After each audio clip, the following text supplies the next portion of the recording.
Hembe yangu irisei. Iripo. Hayo chinja background. Aiwa haisiri susata. Right sayo. Aiwa. Right aiwa. Fellow Zimbabweans, I present to you our 2021 agenda.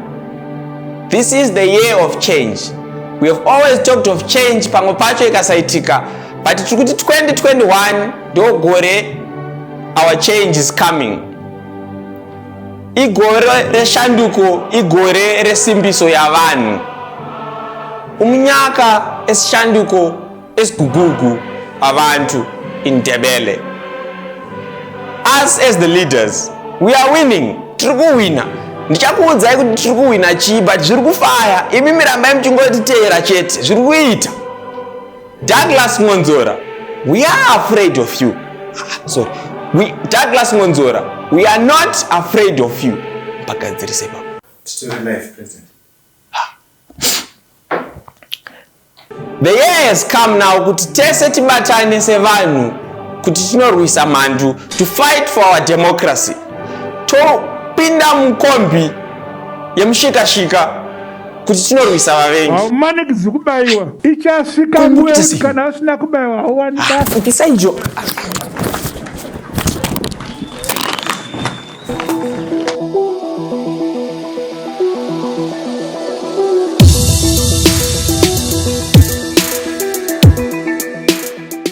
My people, comrades and friends, welcome to another episode of The Week with me, Comrade Fatso. It's been another truly patriotic week as the chefs get vaccines before the povo, Zanu PF says Pamberi neOne party state, and the MDC Alliance becomes the party resisting white farmers. We dedicate this episode of The Week to the memory of Itai Zamara, who's now been missing for 6 years this week.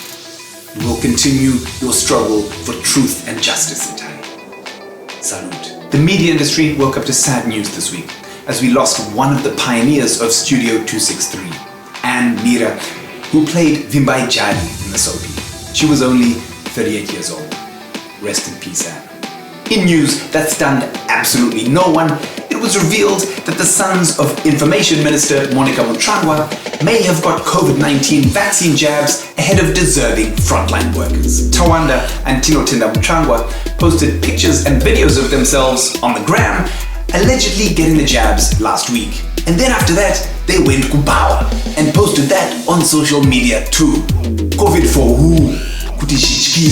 Just to show that there's one rule for the chefs and another for the povo. I mean, where do I start? These guys got jabs that were probably meant for nurses, and then they went to the club, Kuboro Del Brook, which is supposed to be closed because of COVID regulations. Some Varakashi may say, hey, they are frontline workers, chi. Nope. According to their Instagram profiles, one of them is an investment manager, while the other works in international development and the world of commerce, whatever that is. So yeah, not exactly frontline workers, eh? Zanu PF revealed this week that it longs for the days of the one-party state and it dreams of having it back. Ruling party MPs said in Parliament that they want to use the patriotic bill to bar Nelson Chamisa from running for Parliament, to target traitors and to garisa them mudish. Okay, maybe not that last point, but you get my gist. Zanu PF MP Pupurai Tugarepi said, if you have campaigned against Zimbabwe, the law should actually bar you from getting into any public office because you would have killed the people that you want to look after. Reminds me of that old Zanu PF saying, if you can't beat them, join them. I mean, ban them, and then beat them again for good measure. The Zanu PF Director for Information and Publicity, Tafadzwa, I don't really like SAPC, Mugwadi, went on to say on Twitter that Zanu PF wants a one-party state, and we are nearly there. Mugwadi tweeted, sanctions have actually hardened us. The party is now tried and tested. We have now mastered the art of retaining power and consolidating it. As long as sanctions are there, Zim will soon become a one-party state. People like Chamisa will be taken like rebel leaders, and it won't end well. Well, there you have it, my comrades. The one-party state strategy in 280 characters. For those of you impatiently waiting to hear if the MDC Alliance will finally change their name, don't worry, because the Msangano has decided for them. From now on, they'll be known as Al-Shabaab. and Nelson Chamisa will have to run the party from a cave in Chimanimani Mountains. Here at The Week, we'll continue monitoring the patriotic bill because it sounds about as legit as a PPE tender from the Ministry of Health.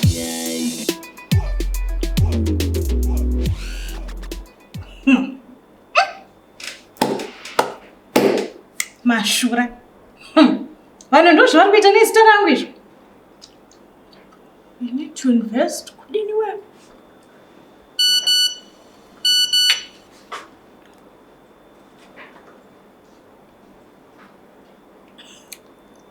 Wonderful.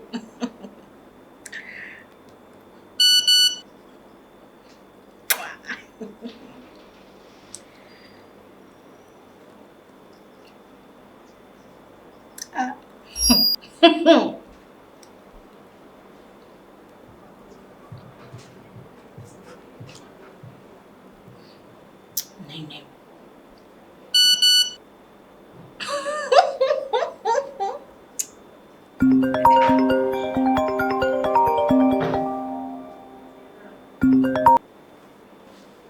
Hello.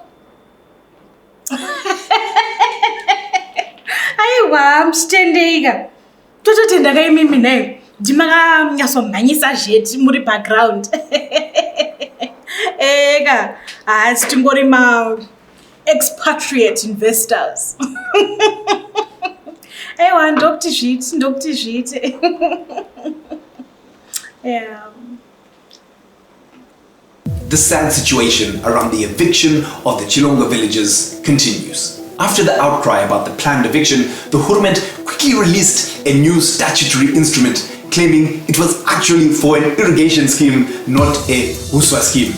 Because evicting over 12,000 people for my pipes sounds better. The Chilonga people, who've been in the Lowveld for over 5 centuries and now face eviction from their ancestral land, claim the Hurment is targeting them because of their ethnicity. This was backed up by MDC Alliance's Tendai Biti when he went on a fact-finding mission to Chilonga, saying they think that their displacement is a grudge by the government against the people of Nguni extraction in this country. But Biti may need to watch his own tongue when talking about ethnic minorities, because this week he dissed Lavmo Manduku on Twitter, suggesting that people from Chipinge widely practice witchcraft.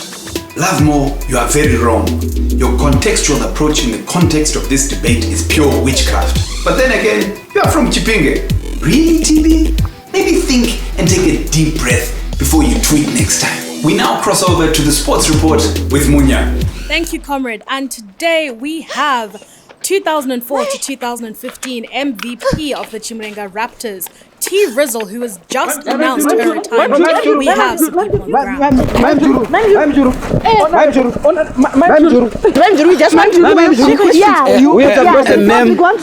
These are just me journalists who want some of the time.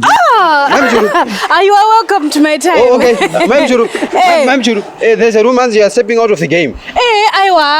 You know, it's my time is done. You know, God was on my team's side. We had a good run, but it's time to rest. Relax. Yeah. Who can forget about your legendary 1974 win against the Rhodes-Smith Cofters? What can I say when you got it? You got it.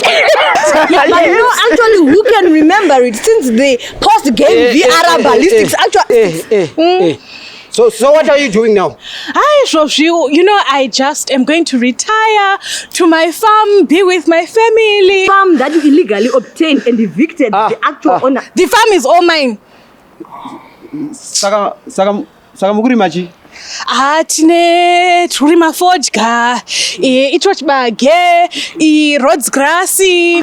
Roads grass? Maybe you would want to explain further kuti ma viewers edu ari kumba kuti aziye kuti chii chinonzi roads grass. Mauswa.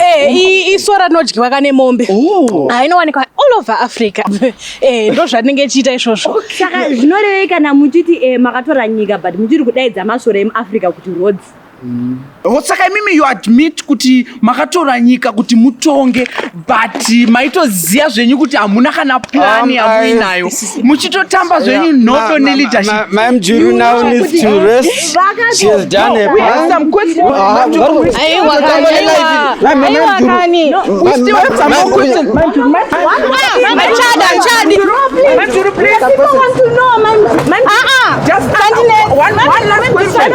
One last question. Saka, it is an exercise.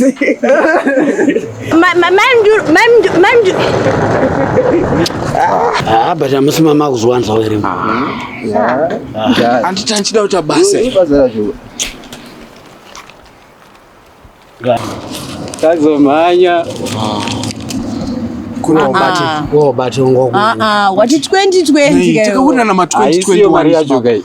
Guys, murungo no muna asiri mgemu. Aiwa, shawa mbona mashandura tanga siite.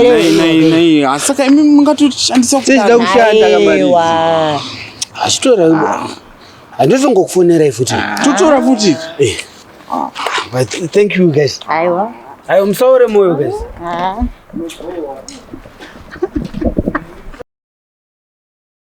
Tuendelee.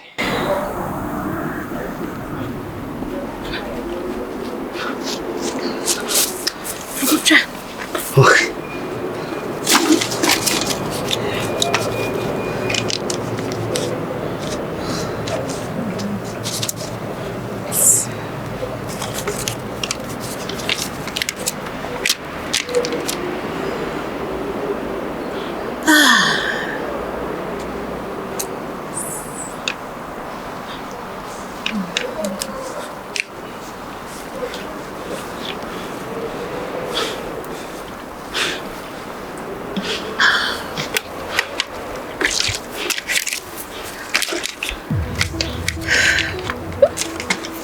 Thanks to that, Munya. In COVID-19 related news, Zimbabwean doctors are sounding the alarm over the slow pace of our vaccine rollout program. Hansi, Zimbabwe has only vaccinated 35,000 people in the 3 weeks from when it deployed the 200,000 Sinopharm jabs that were donated by the Chinese government. That's an average of 24 people being vaccinated per day in each province. That's nothing. I mean, there were more people in that bower in Bordeelbroek with them Changa boys. The uptake is extremely low and worrying. I mean, for comparison, Rwanda just vaccinated 200,000 people in 4 days. Saka hurment, chop. Hurry up, please.